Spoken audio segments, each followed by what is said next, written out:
Madame, Monsieur, bonsoir. Intelligence artificielle et informatique quantique au menu de questions d'actu ce soir. Dans la course à l'IA, à l'intelligence artificielle, la Chine a récemment vu les États-Unis prendre un temps d'avance, une longueur d'avance, notamment après l'avènement de ChatGPT. Mais Pékin est loin d'avoir dit son dernier mot. 2030, c'est l'échéance que s'est donnée Pékin pour être le leader mondial de l'intelligence artificielle. Une question, pourquoi cette course à l'IA? Quels sont les enjeux géopolitiques de cette technologie? Et au cœur des enjeux stratégiques des États, il y a aussi l'informatique quantique. Cette autre technologie appelée à révolutionner beaucoup de disciplines, tout comme l'IA est en train de révolutionner tellement de métiers. Car selon Goldman Sachs, un quart des emplois mondiaux sont appelés à disparaître devant, ou plutôt devrais-je dire à cause de l'intelligence artificielle. Et il faut dire que c'est une tornade de débats autour de cette technologie. Alors l'IA, un danger ou une opportunité? Une réglementation à l'échelle mondiale est-elle réaliste et réalisable? Quelle place pour l'éthique et comment éviter les pièges de l'utilisation de cette IA? Et au niveau national, au Maroc, le pays est-il à la page? L'IA est déjà utilisée certes dans plusieurs secteurs, dont l'industrie, la finance, la santé ou encore l'agriculture, mais nous sommes loin de sa démocratisation. Que risquent les entreprises si elles ne prennent pas le train qui est déjà très en marche? Comment penser une stratégie nationale sur l'IA et former les ressources pour l'accompagner? Pour répondre à ces questions, on ne peut plus d'actualité. J'ai l'immense plaisir d'accueillir sur le plateau de questions d'actu un spécialiste, un expert en la matière, Hassan Baïji, IBM Maroc Consulting Executive. Bonsoir, Monsieur Baïji, merci de vous joindre au débat. Merci beaucoup pour votre invitation. Je suis ravi d'être parmi vous aujourd'hui. Marhaba, c'est un plaisir de vous accueillir. Et nous avons également avec nous un autre expert en la matière. Il s'est défini comme AI Crafter. Il est directeur général de Dial Technologies et consultant digital. Zoher El-Khdissi, bonsoir. Bonsoir, merci pour l'invitation. Et un plaisir renouvelé de vous accueillir sur ce plateau de questions d'actu. Partagez. Et j'ai également la joie et le plaisir d'accueillir sur le plateau de questions d'actu ce soir Salahdine Beina, expert en transformation digitale. Bonsoir Salah Beina. Merci pour l'invitation. Merci à vous de l'avoir accepté. Messieurs, grande question. Alors, cette intelligence artificielle, bon, je suis avec des défenseurs de l'intelligence artificielle, donc ça m'étonnerait fort que quelqu'un pense que ce soit une malédiction. Alors, c'est une révolution, une malédiction. Je commencerai par vous, Zoher El-Khdissi. Alors, moi, je pense aujourd'hui, tu l'as très bien dit, Khadija, il y a un train, je dirais même un TGV qui est en marche, qui est aujourd'hui en train de prendre, on va dire, son envol, si j'ose dire. Et aujourd'hui, on a trois choix. Soit rester sur le quai, soit être dans le train, soit essayer au maximum d'être parmi ceux qui conduisent le train. Je pense qu'aujourd'hui, le train de l'IA, il est en marche. Il est aujourd'hui... il peut impacter fondamentalement pas que les personnes, les organisations, mais aussi les nations. Poutine avait dit il y a quelques années que celui qui va dominer ce secteur va dominer le monde. Beaucoup de décisions aujourd'hui vont se prendre, se prennent déjà aujourd'hui, mais se prendront encore plus dans le futur grâce à l'IA. Et celui qui va maîtriser ce domaine, je pense qu'il va pouvoir avoir un impact fondamental sur le monde. Il y a de la perte d'emplois qui se profile, mais il y a aussi de la création d'emplois et de richesses qui peut se faire à travers l'IA. Et il y a de l'inclusion sociale et de l'impact sociétal qui peut se faire grâce à ce type de technologie. Je pense que c'est à nous de voir la moitié pleine du verre et de construire autour de ça pour essayer d'avoir le bon équilibre entre une IA qui permet de rendre les gens plus productifs, les organisations plus performantes, les nations plus compétitives, et l'éthique qui est nécessaire pour accompagner tout ça et pour permettre à ce que ça soit au service de l'humain et non pas aux dépens de l'humain. Nous y venons. D'ailleurs, Poutine qui s'est lancé aussi dans la course à l'IA et qui veut sa propre version de ChatGPT, ça date de cette semaine.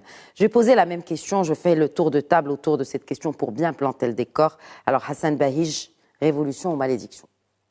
Écoutez, tout d'abord, nous sommes dans un moment rare dans l'histoire où une nouvelle technologie innovante change radicalement l'environnement des entreprises, des personnes. Cette technologie, c'est l'intelligence artificielle, et je vous remercie de l'avoir abordée. Et le second sujet, c'est le quantum computing. Donc aujourd'hui, les chefs d'entreprise ont peur de ces technologies. Avantages et inconvénients. Zuhair, il a expliqué un petit peu les craintes que ont les gens, mais je souhaite partager avec vous un ensemble de données que nous disposons au sein d'IBM qui vont vous donner un petit peu une lecture globale au niveau mondial. Donc aujourd'hui, un dirigeant sur 5 cite des difficultés d'intégration des données, parce que l'intelligence artificielle, c'est des machines intelligentes, mais ils ont besoin de l'information, des données. Ces données doivent être propres, comme on dit dans notre langage, et doivent être accessibles. On va y arriver tout à l'heure. 25% des organisations aujourd'hui manquent d'outils ou de plateformes pour développer des modèles. Comme vous savez, l'intelligence artificielle, elle est basée sur des modèles mathématiques. Vous avez des données, vous pouvez les appliquer au niveau de la santé, au niveau de l'agriculture, au niveau de l'environnement. En tout cas, tout métier, il faut des modèles. Donc, on manque de plateformes. 25%. 34... Là, au niveau mondial, excusez-moi, je vous interromps, Sibahij, ça, c'est au niveau mondial. Au niveau mondial, et le Maroc en fait partie. Mondiaux. Après, pour le Maroc, peut-être que les chiffres sont un peu plus très optimistes. Hein. On dit je suis d'accord avec vous. Vous pouvez rajouter 10 ou 15%, voilà, 20%. C'est ça. Mais ça, c'est une moyenne mondiale. Ça n'empêche quand même que le Maroc, quand même, c'est un pays sous l'égide de Sa Majesté. On a fait beaucoup de progrès. On est quand même un pays souverain et qui souhaite être souverain dans le futur, Inch'Allah. Suite au Covid, vous connaissez toute l'histoire. Mais en tout cas, je pense que sur l'Afrique, Moyen-Orient, on est quand même parmi les pays qui s'approchent le plus de ces chiffres-là. Oui, les mieux lotis, absolument. Donc j'ai parlé des 25% des organisations qui manquent d'outils pour les modèles. 34% des entreprises, et c'est hyper important, vous en avez parlé tout à l'heure, n'ont pas les compétences et l'expertise ou les connaissances nécessaires pour maîtriser l'IA. Parce que quand vous avez un outil, une voiture, vous ne savez pas la conduire, c'est un grand problème. Il peut être dans le garage et il restera là. Donc 34%. Et le plus grave encore, 74% des dirigeants n'ont pas pris les mesures nécessaires pour intégrer l'intelligence artificielle dans leur milieu de travail. C'est-à-dire qu'ils savent très bien qu'il y aura. Donc, pour résumer, et on en discutera tout à l'heure, les dirigeants, pour adopter, il y a un ensemble d'éléments sur lesquels ils doivent aujourd'hui prendre connaissance et s'aligner et tenir compte. La première, c'est comment créer un avantage concurrentiel avec l'intelligence artificielle. Je ne vais pas avoir l'intelligence artificielle pour le plaisir d'avoir l'intelligence artificielle. D'abord, je dois regarder un petit peu mon business, les données dont je dispose et qu'est-ce que je veux en faire pour tirer un objectif concurrentiel. Ça, c'est le premier élément. Comment faire évoluer l'IA au sein de l'entreprise ? Parce qu'il y a toute une éducation, il y a tout un changement de culture, etc. au sein de l'entreprise. Parce que vous n'allez pas prendre une personne qui a l'habitude de faire un travail et du jour au lendemain, vous allez lui dire, écoute, 70% de votre travail va être automatisé. Par contre, les 70% qui est automatisé, vous allez faire autre chose. Donc, on va vous former sur d'autres métiers, vous allez être plus efficace. Après, il y a comment avancer, et Zuhair en a parlé, la confiance. Parce que l'IA, elle est très importante, mais aussi peut vous générer beaucoup de problèmes au niveau de votre entreprise si elle est mal utilisée. Pour votre réputation, si des données sont... Parce que quand même, vous accédez à des données privées, il y a des normes au niveau international. Et vos données aussi sont du coup accessibles, les données de l'entreprise. Absolument. C'est là où il y a le risque. Absolument. Et aussi les données que vous utilisez, qu'ils sont protégées. Vous savez, l'Union européenne, ils ont défini le GDPR, qui aujourd'hui... c'est arrivé, je ne sais plus quel chiffre d'affaires, pourcentage de chiffre d'affaires, 30 millions d'euros, si vous n'êtes pas compliant avec le GDPR. Je n'ai pas le chiffre exact, mais ça, en tout cas, il y a des pénalités dans ce sens-là. Donc ça, c'est le deuxième. Après, on discutera tout à l'heure où est-ce qu'on peut l'utiliser et comment. Mais en tout cas, c'est une révolution et non une malédiction. C'est une révolution pour moi. Il faut la maîtriser. La malédiction, on la verra peut-être avec le quantum computing si c'est mal utilisé. Très bien. Même question pour vous, Salah Beina. Moi, je ne vais pas utiliser le terme de révolution ou de malédiction, même si ça rime bien. Moi, je vais parler de rupture. On est à une époque où, effectivement, comme l'a dit Sibahij, nous assistons à une technologie de rupture. C'est-à-dire il va y avoir un avant et un après. Maintenant, si on est parmi ceux qui arrivent à profiter de cette rupture, ben pour nous, ça sera effectivement la croissance promise, les marchés, etc. Si on est parmi ceux qui finalement ne prennent pas le train, on pourra l'appeler comme on veut, malédiction si vous voulez, mais en fait c'est tout particulièrement cela qu'on appelle une rupture. Il y a un avant et un après, il y a des individus, des sociétés, des groupes, des gouvernements qui vont en profiter et d'autres qui vont laisser passer cette chance. C'est une question d'agilité pour vous? De flexibilité? Oui, probablement. Mais ce qui est encore plus des ruptures, on en a vécu dans l'histoire de l'humanité. Ce qui est encore plus flagrant avec celle-là, c'est le temps, c'est la relation au temps. C'est-à-dire que vous avez commencé dans votre introduction et vous avez parlé de ChatGPT. Si je reviens un an en arrière et je vous dis c'est quoi ChatGPT, c'est inconnu au bataillon. Non, il y a 6 mois. Non, mais il a quel âge? Il a quel âge? Il a plusieurs années. Mais il a quel âge public? ChatGPT, il n'a pas un an. 6 mois. C'est le modèle, le noyau central, etc. GPT. Oui. Mais si on revient même... Ils ont dû travailler dessus pendant combien de temps? Mais si on revient même... ChatGPT, vous parlez de ChatGPT. Oui. Ça fait combien d'années que cette technologie est en train de se développer? On peut revenir aux racines même de ce que c'est. C'est-à-dire que ce qu'on appelle aujourd'hui les LLM, les Large Language Models, développés par Google, qui est le créateur de la chose, ça date de 2017. C'est-à-dire que en 2017, on a mis en place des modèles. GPT a exploité les travaux de Google, il a mis en place... OpenAI a mis en place GPT, qui n'est rien d'autre qu'une application des Large Language Models que Google a créé. Et puis, pour leur donner une interface un peu conviviale sous forme d'un chat, c'est là que ChatGPT est sorti. Donc, toute cette technologie qu'on vit aujourd'hui, elle a 5 ans, depuis les laboratoires de recherche jusqu'à l'application finale. Et donc, ce qui est fort aujourd'hui dans cette époque un peu à croissance exponentielle que nous vivons, la loi de Moore nous fait faire des misères, c'est que entre la création d'une technologie et son impact sur le quotidien de toute la planète, il suffit de 5 ans. Et donc, probablement que la révolution de 2024, aujourd'hui, elle n'est même pas encore dans les packages, elle n'est pas encore disponible en application. C'est ça ce qu'il faut maîtriser. C'est qu'il y a une rupture. Et en plus, la relation au temps est complètement distordue parce que, en quelques années, il y a eu un avant et un après. Et donc, je parlerai de rupture. Maintenant, est-ce que c'est une bonne ou mauvaise? Effectivement, ce sont les applications qui parleront. D'abord, effectivement, comme je vous ai dit, il y a ceux qui vont en profiter et ceux qui vont complètement passer à côté et ils n'auront pas accès au marché, ils n'auront pas accès à la croissance, ils n'auront pas accès à tous ces bénéfices qu'on nous promet. Mais surtout, l'intelligence artificielle sous toutes ses formes n'est rien d'autre qu'un outil dans la main de celui qui met en place les applications. Donc, faut-il en avoir peur ou pas? En fait, nous n'avons pas peur des couteaux. Mais nous avons peur des gens qui utilisent les couteaux de façon, on va dire, malsaine. Donc, gardons en tête que l'IA, c'est un outil. Si c'est dans la main des méchants, ça sera un outil méchant. Si c'est dans la main des gentils, ça sera un outil gentil. Oui, mais je ne sais pas si on peut encore parler de gentils ou de méchants quand il s'agit d'enjeux géopolitiques et géostratégiques, puisque c'est dans la main.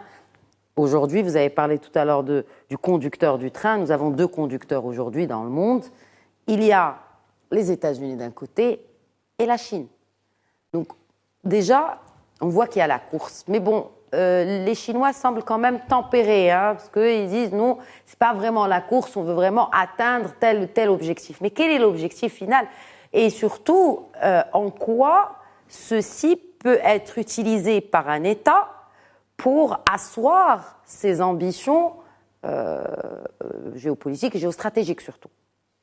Alors, peut-être juste pour compléter un peu le raisonnement qu'avait dit mon ami Salah, moi je fais référence à une des technologies de rupture qui ont eu lieu dans le passé, qui est l'imprimante. L'imprimante, quand elle a été inventée, je pense que c'est important de donner ce contexte parce que la Chine faisait partie prenante de cette évolution. Quand il y a eu cette invention, il y a 2 empires qui dominaient le monde à l'époque, qui est l'Empire ottoman et l'Empire chinois, qui ont fait de manière claire le choix de ne pas adopter l'imprimante. Et l'imprimante, bien sûr, c'est la diffusion du savoir. Ça a permis la diffusion de la connaissance en Europe pendant des siècles. Et le fait qu'ils aient refusé... L'imprimerie, en fait. L'imprimerie, oui. Que l'imprimante, non. Bien sûr, c'est l'imprimerie Gutenberg, si ma mémoire est bonne. Exactement, c'est Gutenberg. Alors, quand ils ont refusé pour 2 raisons. Alors, si je prends le cas de l'Empire ottoman, il y avait une raison qui était une raison culturelle, parce que l'écriture manuscrite était dans la culture arabo-musulmane, dans la culture islamique de manière générale. Et la deuxième raison, c'est qu'il y avait 80 000 copistes qui travaillaient sur l'écriture manuscrite à Istanbul. Et pour ces 2 raisons, il y a eu au début d'abord une interdiction, puis un refus. Et d'ailleurs, les imprimeries se sont développées d'abord par les chrétiens au Moyen-Orient, plutôt que par l'Empire ottoman. Et c'était une des raisons, selon tous les historiens, une des raisons qui ont précipité la chute de ces 2 empires dans cette phase. Donc c'est juste pour dire, encore une fois, c'est un impact qui peut être gigantesque. Et comme a dit Salah, c'est un impact qui peut être accéléré. Maintenant, pour revenir à l'actualité, aujourd'hui, la Chine a construit une stratégie, d'abord autour de la donnée, et on a vu dernièrement des grosses batailles, d'abord qui étaient portées par 2 leaders, un qui est dans le domaine de l'équipement et des réseaux, et l'autre qui est dans le domaine des applications. Exact. Et les 2 permettent de récupérer énormément de données, et ces données alimentent les algorithmes, peuvent alimenter les algorithmes pour pouvoir asseoir une domination, faire de la manipulation de masse, etc., etc. Alors, c'est une des raisons pour laquelle on a vu, par exemple, les États-Unis qui ont commencé à interdire d'abord l'équipementier dans le cadre des déploiements 5G aux États-Unis, et ils ont essayé de faire l'influence aussi pour l'Europe. Et on a vu dernièrement aussi toute la bataille qui a été faite contre l'application pour faire en sorte que les gouvernements, les fonctionnaires... TikTok. Voilà, de TikTok. Voilà, exactement. Ils ont fait en sorte que TikTok ne soit pas utilisé par les fonctionnaires de l'État américain. Ils sont en train de pousser pour qu'au fur et à mesure, ils commencent à arriver jusqu'à un niveau de quasi-interdiction. Trump avait appelé à l'interdiction de l'application de TikTok vers la fin de son mandat. Et c'est un enjeu. Et tout le monde s'offusquait de cette décision d'interdire une application dans les mains de tous les jeunes américains et autres. Il ne faut pas être dupe, par contre, parce que les États-Unis ont utilisé pendant des années, justement, les données qui... Il faut savoir que les grands leaders aujourd'hui de l'Internet... De récolte de données. De l'Internet sont d'abord américains. Oui. Et c'est des bras de pouvoir pour l'État américain. L'État américain a toujours utilisé un certain nombre d'acteurs dans ce sens. La Chine a ses bras armés qui sont aujourd'hui les battus, les sociétés qui sont derrière TikTok, qui sont derrière un certain nombre d'autres applications qu'ils commercialisent. Et aujourd'hui, c'est un enjeu de pouvoir. Donc, pouvoir d'abord pour, dans un premier temps, récupérer le maximum de données, et avec une possibilité future, c'est de pouvoir manipuler à large échelle les masses. On a vu, par exemple, entre la Russie et les États-Unis, la bataille qui s'est faite pour la manipulation des élections américaines, qui était basée sur la donnée récupérée de Facebook et sur des algorithmes d'intelligence artificielle et de ciblage. Donc, ça fait partie de cette bataille. Aujourd'hui, l'intelligence artificielle peut induire les personnes dans des décisions qui sont construites, manipulées. Donc, en fait, ce que vous dites, c'est qu'un pays peut choisir qui va être à la tête d'un autre pays, selon ses intérêts. Alors, choisir, non, mais impacter, influencer de manière forte, ça a été déjà fait. Oui. On peut pas nier le cas. Le cas de la Russie qui s'est mêlée des élections américaines est un cas qui est avéré aujourd'hui, qui fait partie de... Mais l'intelligence artificielle a été utilisée là-dessus. Bien sûr. Là, en fait, c'est énormément de données, et c'est de l'intelligence artificielle pour pouvoir faire du profiling et pouvoir cibler de manière précise certaines personnes pour essayer d'influencer leur vote. Ça, c'est un exemple. Mais aujourd'hui, il faut comprendre que toutes les décisions qu'on va prendre au quotidien, aujourd'hui déjà, quand on rentre dans un site e-commerce, la décision d'achat, elle est manipulée par des algorithmes d'intelligence artificielle.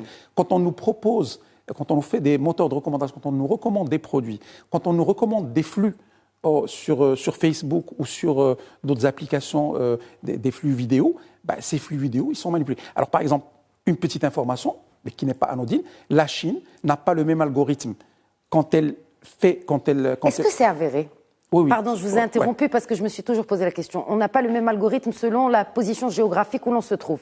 C'est-à-dire que le contenu qui est sur TikTok en Chine n'a rien à voir avec celui dans le Connecticut aux États-Unis. En tout cas, il y a eu un test qui était montré à grande échelle avec une vidéo qui montre l'exemple du contenu qui peut être proposé en Chine pour les jeunes chinois et en contrepartie l'exemple qui est proposé pour dans d'autres pays. Bien sûr, ils ont fait des profils, ils ont construit du contenu pour créer une sorte de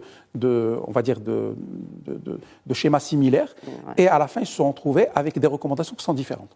Donc, ça peut être aussi un instrument Dans pour quel impacter sens l'éducation. différentes? En fait, on va pousser du contenu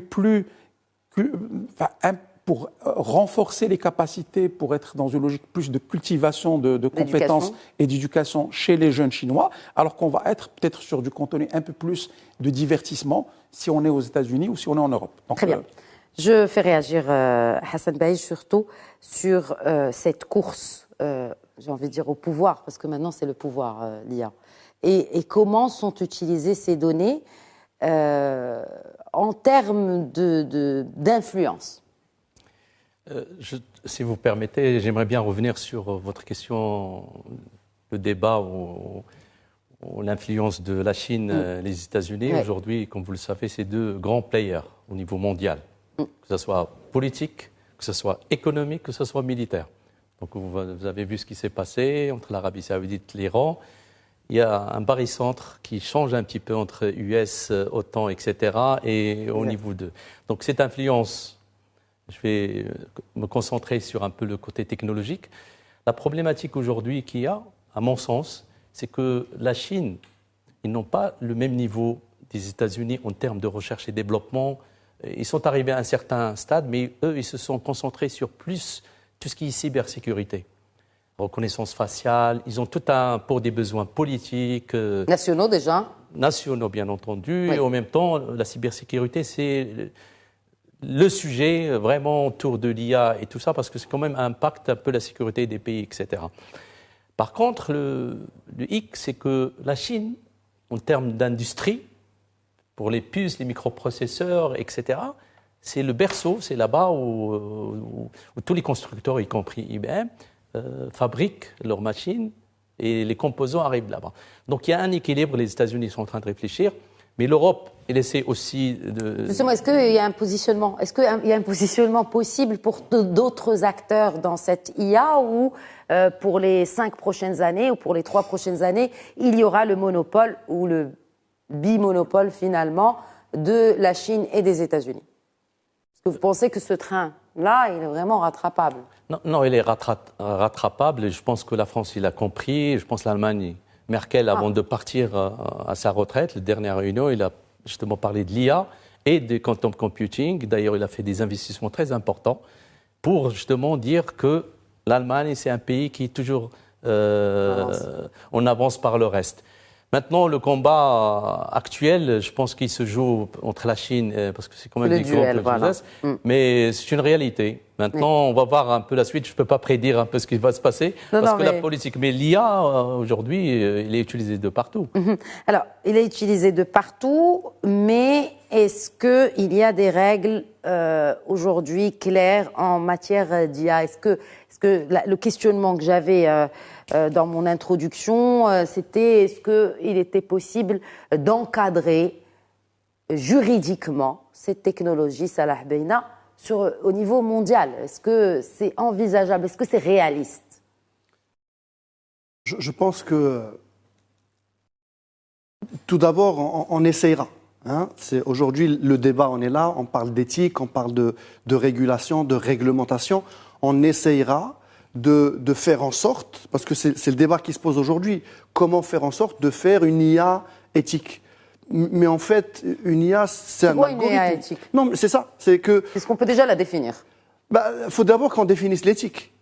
Et quand on définit l'éthique... On ne va pas dans les discussions philosophiques, c'est-à-dire dans le sens où est-ce qu'on peut parler d'éthique alors que les scandales d'utilisation et là l'exemple de manipulation des élections aux États-Unis, je ne vais même pas vous parler... mais l'utilisation des données personnelles, c'est l'enjeu numéro 1 quand on parle d'éthique dans la technologie. Je vous donne un exemple très simple qui vous permet de comprendre qu'est-ce que l'éthique et qu'il n'y a pas une seule éthique.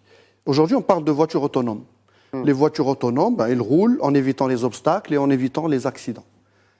Si on met une voiture autonome devant une situation, on va dire, paradoxale, où soit étant coincé dans un accident, soit d'un côté on va toucher des enfants, soit d'un côté on va toucher des personnes âgées. On a deux possibilités, pas une troisième. Si vous êtes en Chine ou vous êtes en Allemagne, l'algorithme probablement ne prendra pas la même décision. Parce que pour des raisons sociales et sociétales et culturelles, nous n'avons pas la même, on va dire, logique dans nos décisions. Certaines peuplades donnent plus d'intérêt à la jeunesse qui est le futur, d'autres donnent plus de valeur à la connaissance, au savoir, à l'historique et donc aux personnes âgées. Et probablement qu'à un moment donné, la voiture chinoise décidera différemment de la voiture allemande. Et c'est ça l'éthique. C'est que, effectivement, dans une logique saine, qui correspond à certaines règles culturelles, on prendra des décisions, le sens commun, il ira plutôt vers la réponse A. Juste à côté, les voisins vont plutôt opter pour... On a fait des guerres dans l'histoire pour des raisons tout aussi, on va dire, valeureuses. Mais ça a fait que... Mais il n'y aura pas des règles internationales, c'est-à-dire... Tout d'abord... Il n'y aura jamais consensus. Tout d'abord, les règles internationales, avoir un consensus éthique, pas sûr qu'on y arrive. La deuxième chose, c'est que... Donc quoi, on subit, c'est tout? Non. Une fois qu'on aura... Supposons même qu'on arrive à des règles qui consistent à dire, voilà ce qu'on a défini comme étant l'éthique. Ça ne veut pas dire qu'on va les injecter dans l'algorithme, parce que ça veut dire que les humains, eux, ils ne sont pas éthiques du tout, et c'est l'algorithme qui va veiller à appliquer l'éthique. Je vous ai donné tout à l'heure un exemple. Si les humains, quand ils mettent en place des solutions, n'ont pas ce réflexe de faire le bien autour de soi et ne pas faire le mal, ce n'est pas l'outil qui va corriger la chose. On cherchera l'outil qui nous permet de faire le plus de bénéfices, d'avoir le plus de croissance, etc. Donc, si vous avez les idées farfelues et que vous voulez nuire à autrui, vous y arriverez. Ce n'est pas... Vous allez changer d'outil, vous allez faire vos propres outils. Loin de même nuire ou utiliser autrui pour gonfler son chiffre d'affaires. Je vous donne un exemple. Un exemple qui s'est passé aux Pays-Bas. Quand j'ai dit tout à l'heure les méchants et les gentils, je ne parlais pas des Américains et des Chinois, je parlais de nous. Nous pouvons, dans certaines applications, avoir des idées qui vont trop loin, beaucoup plus loin que ce qu'on voulait faire au départ. Aux Pays-Bas, ils ont essayé de faire un système de détection de fraude sociale. Dans le principe, c'est génial, parce qu'on va pouvoir détecter des gens qui ne payent pas leurs impôts, qui touchent des allocations sociales alors qu'ils ne devraient pas y avoir droit, etc. Sauf que ce système, c'est retrouver un système autonome, fermé, à partir duquel on peut noter des individus de notre société en disant « lui, il est fraudeur ». Et à partir du moment où le système déclare un citoyen, néerlandais soit-il, fraudeur, il se retrouve sans allocation, pas moyen de louer, pas de crédit bancaire, et donc on se retrouve systématiquement en dehors du circuit, avec aucun droit de recours. Et donc ça, on a donné un pouvoir de décision sur la vie de monsieur tout le monde. La Chine a déjà fait ça. Hein. Non, mais je vous parle d'un pays... social credit, je crois. Non, mais je vous parle des Pays-Bas où la Cour internationale de justice est installée à La Haye. C'est-à-dire qu'on est entre les gentils, on va dire. Ça dépend où vous vous trouvez dans le monde. Entre gentils, de l'autre côté, ils disent non, c'est des méchants. C'est ce type d'application. C'est ce type d'application. Démocratie. Oui, démocratiquement parlant, c'est un outil où la volonté, c'est effectivement de détecter des fraudeurs, mais le b.a.-ba de ces systèmes, c'est d'abord d'être dans des systèmes où on connaît toutes les conséquences de ce qui se passe et d'avoir des droits de recours. Aujourd'hui, quand on laisse des systèmes autonomes prendre des décisions qui vont impacter votre vie de citoyen, vous êtes accepté dans telle université et vous n'avez pas le droit de rejeter la décision. Dernièrement, l'Allemagne a décidé, pour des raisons administratives, de refuser le droit de demande de justification en cas de rejet de visa aux Marocains. C'est-à-dire que si votre visa est refusé, vous n'avez plus le droit de demander pourquoi. Ça, c'est un système qui s'enferme sur lui-même.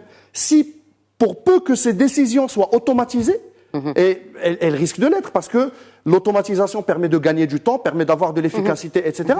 Si vous êtes devant des systèmes qui sont fermés, boîte noire, qui prennent des décisions pour vous, pour des faits de vie qui vous concernent directement, là, vous avez un système qui va biaiser la société dans laquelle nous vivons. Donc, probablement que si c'est utilisé depuis l'extérieur pour nuire, ça peut être de l'infogérance. Mais des fois, même de l'intérieur,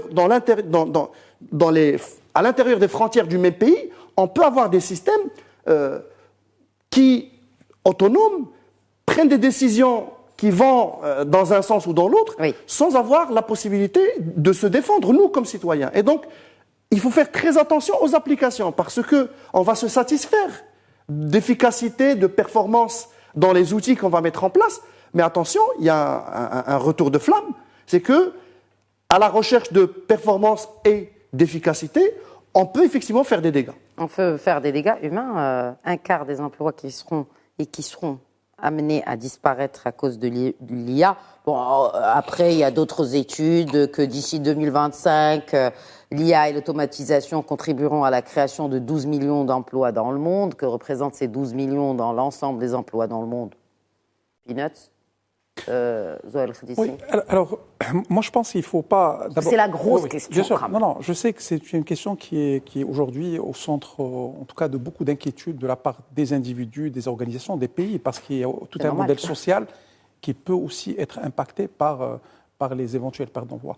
Maintenant, ce qu'il faut comprendre, et là encore une fois, je dis d'un point de vue macro et d'un point de vue de long terme dans l'histoire.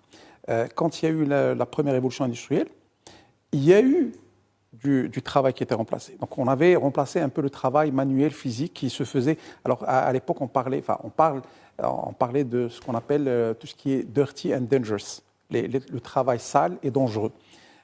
Deuxième phase, c'est dans la deuxième et la troisième révolution industrielle, on a remplacé tout ce qui est ennuyeux, dull. Et là, aujourd'hui, on est en train de remplacer les décisions. Maintenant, ce qu'il faut comprendre, c'est qu'au moment du remplacement, d'abord, on a amélioré la condition humaine, je parle dans l'absolu, c'est-à-dire que est-ce que la personne qui devait dans l'usine, dans la fabrication, prendre des périls, prendre parfois faire des actions ou des opérations qui peuvent avoir un impact sur sa vie ou sur sa santé, est-ce que c'est normal de continuer à le faire? Est-ce que c'est le propre de l'homme à la base? Donc, on a remplacé le travail physique post-première révolution industrielle. Là, justement, avec cette quatrième révolution industrielle, ce qui va être remplacé, c'est toute la partie rationalité. La rationalité n'a jamais été, et je tiens à le dire, n'a jamais été la norme comme étant la compétence fondamentale du travail. C'était justement post-révolution industrielle que ça s'est construit. Donc, on est dans une phase, aujourd'hui de l'histoire, où la rationalité, c'est-à-dire le travail qui nécessite un raisonnement, va probablement être fait à une certaine échelle, à un certain niveau, va être fait par des algorithmes. Qu'est-ce que ça laisse derrière? Ça laisse peut-être d'autres choses qui font partie aussi des compétences et de l'intelligence humaine, l'intelligence sociale, l'intelligence émotionnelle, l'intelligence créative. Moi, je pense qu'il y aura plutôt qu'un remplacement, plutôt un déplacement du travail vers des tâches où on va voir peut-être, et la société va se réorganiser dans ce sens. Alors maintenant, est-ce que dans des phases transitoires, il va y avoir de la casse? Il y aura probablement de la casse. Et c'est là où vraiment il y a un enjeu pour un pays comme le Maroc, où d'un côté, on peut se faire augmenter par l'IA, parce que si on arrive à augmenter la productivité individuelle, avec un pays où on est à 37 ou 40 millions d'habitants, on peut devenir un pays de 200 millions d'habitants en faisant en sorte que chaque individu soit augmenté, amélioré et transformé par l'IA. Donc il y a un enjeu potentiel de placement et de replacement, parce qu'encore une fois, dans ces types de virages, il y a aussi ce qu'on appelle les leapfrogs.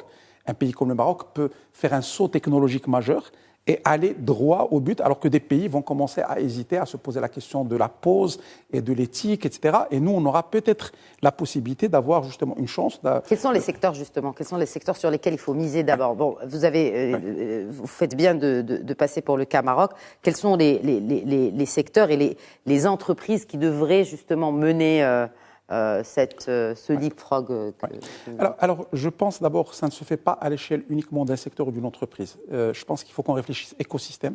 Je pense que ce qui est important dans un domaine comme l'IA, c'est comment faire réunir toutes les compétences, qu'elles soient dans l'université, dans les startups, chez les grands groupes. Je pense qu'aujourd'hui, le Maroc a des secteurs, on va dire, privilégiés d'un point de vue stratégique. On peut travailler déjà sur ces secteurs. On a le domaine de la mine où le Maroc est bien positionné à travers l'OCP Managem. On a des domaines aujourd'hui, par exemple, dans l'agriculture où le Maroc a une stratégie nationale et cette stratégie peut être, encore une fois, augmentée, améliorée avec des outils d'IA. On a l'automobile. Ça commence, bien sûr. C'est l'agritech. Bien sûr. L'automobile aussi, qui est un secteur aussi stratégique pour le Maroc, donc c'est important aussi qu'on puisse investir. Mais il y a aussi des domaines sociaux. parce qu'on peut aussi favoriser l'inclusion dans le domaine de l'éducation, de la santé avec l'IA. Donc moi, je pense qu'il faut raisonnement industriel en disant quels sont les secteurs qui font partie de la stratégie industrielle du Maroc, comment dans ces secteurs on peut construire des écosystèmes autour de l'IA avec plusieurs parties prenantes, des grands groupes, des startups, des universités. Et il faut raisonner aussi inclusion sociale, parce qu'on a une chance au Maroc, on peut aujourd'hui faire en sorte que des gens qui aujourd'hui n'ont pas accès au savoir, n'ont pas accès à la connaissance, n'ont pas accès aux soins, peuvent être intégrés socialement. Aujourd'hui, par exemple, il y a des solutions dans le domaine de l'handicap, par exemple, qui permettent d'apporter de la valeur à la vie quotidienne de personnes aujourd'hui qui sont exclues socialement et exclues économiquement. Donc il faut réfléchir de cette façon. Maintenant, juste pour terminer, si tu me permets rapidement le raisonnement par rapport à la partie emploi, je pense que ce qui est important que chacun de nous se dise, c'est de se dire quelles sont les compétences que je dois développer parce qu'en fait, finalement, dans un marché d'emploi, il faut être unique. Il faut avoir des compétences uniques. Donc, les choses qui vont être remplacées. Il faudra que moi, je repositionne ma manière de travailler, mon métier, de telle façon à ce que les choses qui se faisaient avant avec beaucoup d'efforts vont se faire de manière automatique. Je peux prendre le secteur des médias. On peut aujourd'hui, par exemple, rédiger un article, mais avoir une touche au-dessus. Mais il y a les risques, il y a les risques de désinformation. Il faut vraiment manipuler avec beaucoup de précautions l'outil. Bien sûr. Mais on sait que ChatGPT, on ne sait pas d'où il va chercher les informations, comment il les met ensemble. Enfin, par contre, on ne contrôle pas cela. Ce qu'il faut se dire, c'est que, et je reviens un peu à l'exemple qui a été évoqué par Salah et aussi par Hassan, je pense que ce qui est important, c'est que l'intelligence artificielle ne doit pas être le pilote, ça doit être un copilote. Oui. Le pilote doit être l'humain. La décision finale doit rester une décision humaine, qu'elle soit une décision d'une entreprise, une décision médicale, une décision... et l'IA, elle est là pour être un copilote, pour nous aider à avancer plus rapidement. Pour aider à avancer, encore faut-il que les entreprises soient prêtes à l'adopter. 74% n'intègrent pas de mesures, les chiffres que vous avez évoqués tout à l'heure. Et ça, c'est au niveau mondial, c'est quand même beaucoup. Enfin, il n'y a qu'un quart des entreprises. C'est quoi? C'est que les gros bonnets, finalement? C'est que les grosses entreprises qui ont la capacité d'adopter cette technologie, Hassan Bahij? Effectivement, aujourd'hui, comme je vous ai expliqué, l'intelligence artificielle, son fuel, c'est la data, la donnée. Donc ces données-là, malheureusement, ils sont partout. Donc d'abord, il faut définir une façon de faire une architecture comme si vous voulez construire une maison. Et cette architecture permet d'aller chercher de la donnée. La donnée, elle est structurée. Il y a des données non structurées. Donc la problématique des entreprises aujourd'hui, c'est pourquoi les grosses structures, ils se sont donné les moyens, parce que c'est des investissements assez importants, investissements financiers, également en humain, c'est-à-dire il y a toute une conduite de changement au sein de l'entreprise pour faire arriver. Donc ces données-là, et je pense avec le temps, les 74% vont baisser avec le temps.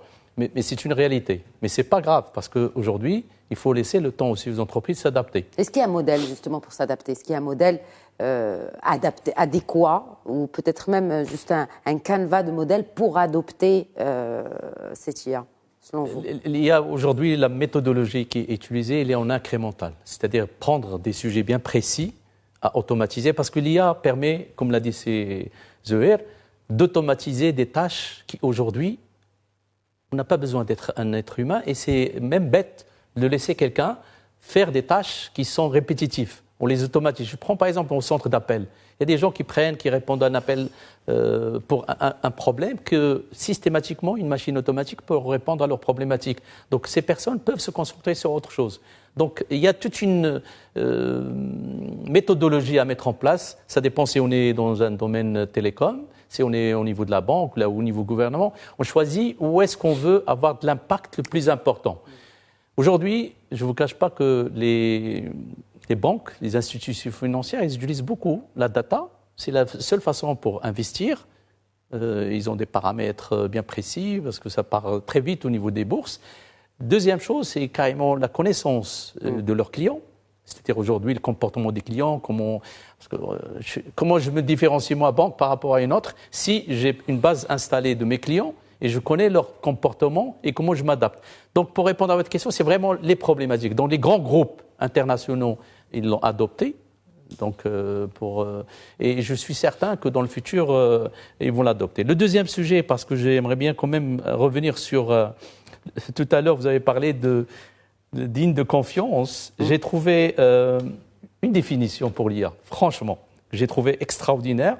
L'IA doit être explicable, juste, robuste, transparente et prioriser et protéger la vie privée et les droits des consommateurs en matière de données pour susciter la confiance.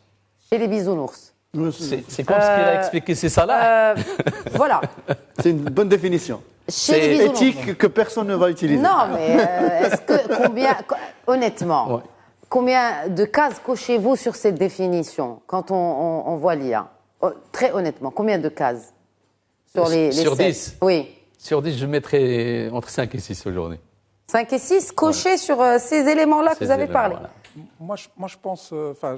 C'est-à-dire l'état actuel, où les gens, mais il faut cocher toutes les cases. Il faut cocher toutes les Non, cases. il faut cocher toutes les... Mais Oui. aujourd'hui, la maturité, aujourd'hui, les gens, ils font pas encore confiance.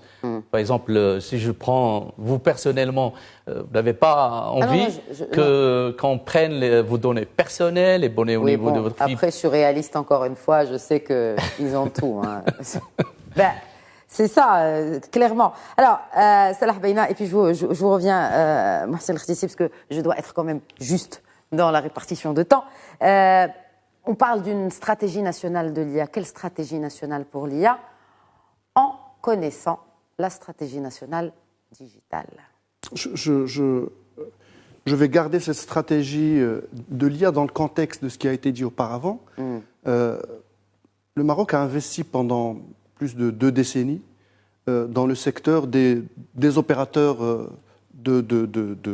télécom. Pas télécom, mais les téléopérateurs. Ah, les de tout ce téléopérateurs, qui est oui, le offshoring, du traitement des appels. Oui. S'il y a un métier, je ne parle pas des téléopérateurs eux-mêmes, mais s'il y a un secteur qui aujourd'hui est en danger, c'est ce secteur des téléopérateurs. Parce qu'aujourd'hui, le modèle de fonctionnement qui est ce qui se fait aujourd'hui, vous avez besoin d'un call center avec un nombre d'opérateurs qui peuvent traiter tous les appels que vous recevez. Et donc, en fonction du nombre d'appels que vous recevez, vous avez un plateau, 2 plateaux, 100, 200, 300. Et c'est la formule, l'équation aujourd'hui est celle-là. Quand vous mettez l'IA sur tout ça, d'abord, vous n'avez plus besoin d'autant d'humains. Et deuxièmement, c'est plus dit qu'ils doivent être au Maroc. Donc, vous allez voir disparaître un secteur dans lequel le Maroc a investi pendant des années pour apporter une maturité.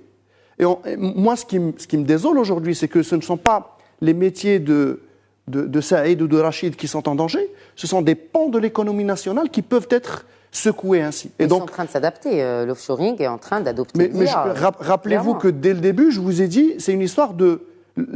La course aujourd'hui se fait en mois, en semaines.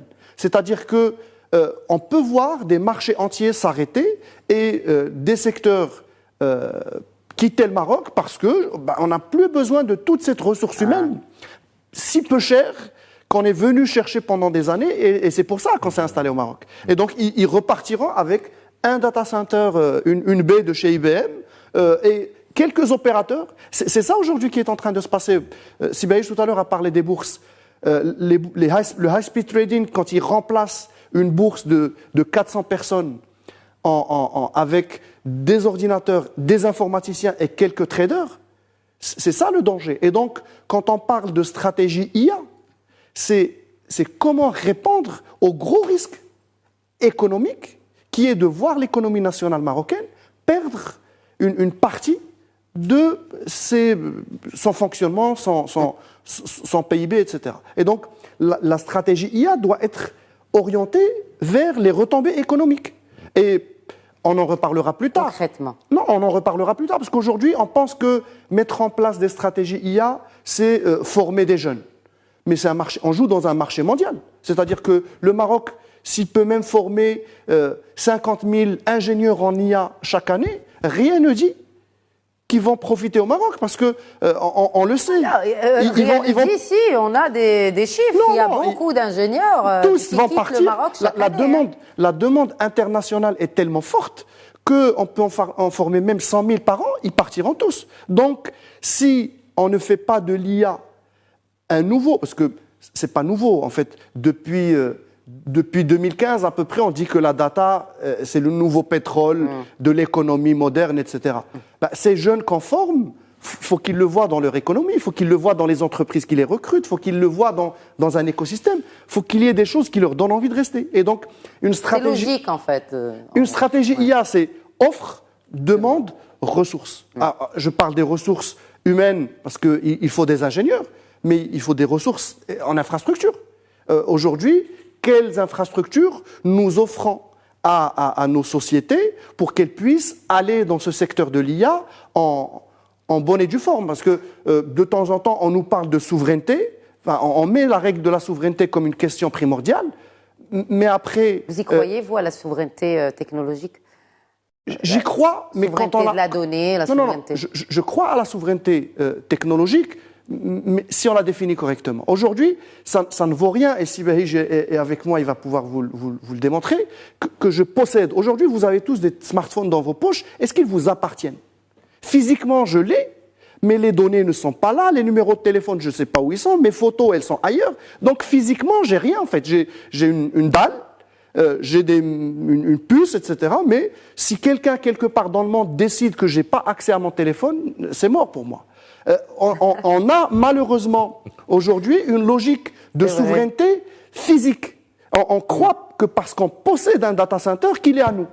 Alors que le système d'exploitation qu'il fait tourner... sur le territoire. Hein. Oui, non, mais ça ne veut absolument rien dire. Ouais. Le système d'exploitation qu'il fait tourner n'est pas à moi, donc quand je veux développer, je fais appel à des compétences... Ou de la maintenance. En fait, il faut disséquer, il faut faire une autopsie de ce que c'est qu'un système pour comprendre. Il y a l'infrastructure, elle est physique, je peux la mettre n'importe où dans le territoire marocain, ça marche. Il y a le côté système qui va faire fonctionner l'infrastructure. Après, il y a les applications qui tournent sur ces infrastructures. Et après, il y a la data. On se limite à une vision infrastructure.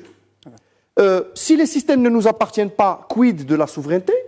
Si les applications ne nous appartiennent pas, quid de la souveraineté? Et si même la donnée, elle est hébergée ici ou là, quid de la souveraineté? Et si en plus...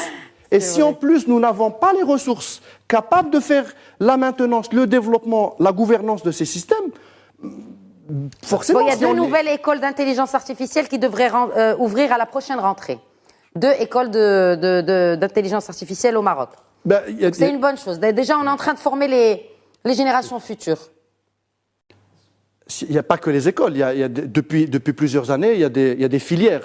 On n'avait pas d'école d'intelligence artificielle, mais dans toutes les écoles, on a des filières, on a formé des gens... Diplômantes, c'est ça. Non, mais tout aussi diplômantes. C'est-à-dire qu'il y a de nouvelles écoles, mais il y a des diplômes qui ont été délivrés. On n'a pas attendu 2023 pour réagir. Il nous reste un peu moins de 2 minutes. L'informatique quantique, Hassan Bahij, et comment elle pourrait vraiment changer le monde. Et les enjeux sont tout aussi stratégiques que l'IA, si ce n'est encore plus stratégique. Si vous permettez, j'aimerais bien juste conclure sur l'IA, pour ne pas trop prendre de temps, ne pas faire peur un petit peu aux parents, parce qu'avec le chat GPT, j'aimerais bien que les gens comprennent que l'IA ne va pas rendre les gens bêtes. Parce que la plupart des gens, ils disent, j'ai chat GPT, vous avez vos enfants, au lieu de réfléchir, il va dans le chat GPT pour avoir une réponse à sa problématique. Donc l'IA, il est là pour augmenter. Donc c'est une aide à la décision. Donc c'est hyper important de cadrer aussi nos enfants. On est au Maroc. C'est hyper important de leur expliquer que ChatGPT et tout ça, c'est bien, mais c'est un complément. Donc je ferme la parenthèse. Maintenant, pour le quantum computing, peut-être pour vos téléspectateurs, c'est un peu du rêve. Aujourd'hui, c'est une réalité. Le quantum computing, c'est la nouvelle génération d'ordinateurs. Alors, d'abord, je vais expliquer le pourquoi. Aujourd'hui, le quantum computing, c'est les futurs ordinateurs, mais ils ne vont pas remplacer les ordinateurs actuels. Si vous voulez, je ne vais pas rentrer dans le technique.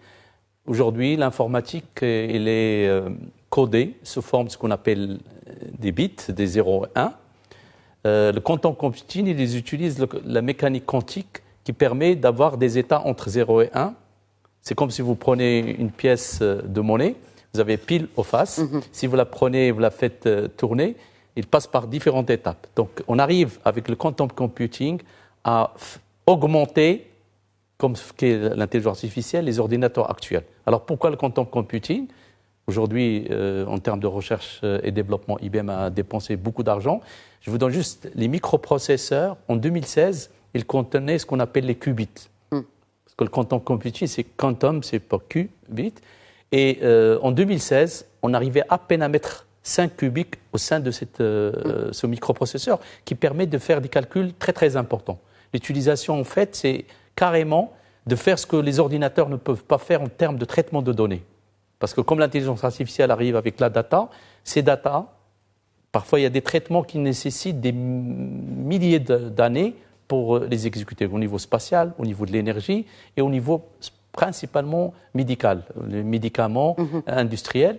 Même pour les batteries futures, comme vous savez, la plupart des véhicules, on travaille beaucoup avec l'énergie. Il faut trouver des batteries. Donc il y a de la recherche et développement qui est faite là-dessus.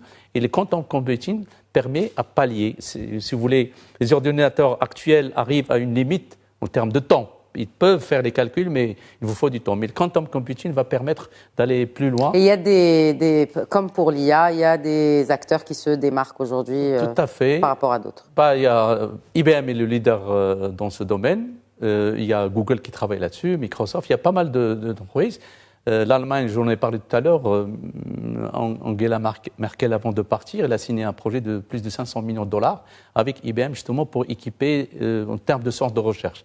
Au G7, le dernier, où il était à Tokyo, le président d'IBM est parti là-bas pour signer un contrat entre Tokyo, enfin l'université de Tokyo et Chicago pour développer les futurs microprocesseurs. Écoutez, moi, 100 millions de dollars d'investissement et plus, l'objectif c'est d'arriver à 100 000 qubits dans un microprocesseur. Alors qu'aujourd'hui, on est à 33. Vous voyez un petit peu. Et c'est à l'horizon 2033. Donc c'est quelque chose qui va révolutionner le monde, mais on aura certainement l'occasion d'en parler dans le futur. Il me faut un cours là-dessus. Merci beaucoup Hassan Baïj. Merci d'avoir répondu à l'invitation de Questions d'Actu. Zohair d'ici. Merci pour l'ensemble de vos éclairages, on en avait bien besoin. Et bien sûr, merci à vous aussi, Salah Beina, et toutes les analogies que vous avez faites. Vous avez rapproché davantage de cette IA qu'on craint. Mais nous essayons, en tout cas nous, en tant que médias, de vraiment clarifier les choses parce qu'il y a beaucoup de désinformation même par rapport à cette technologie. Et de toute façon, nous n'avons pas le choix pour l'adopter et s'adapter à elle. Merci à vous pour votre fidélité à Questions d'Actu. Très bonne soirée à tous.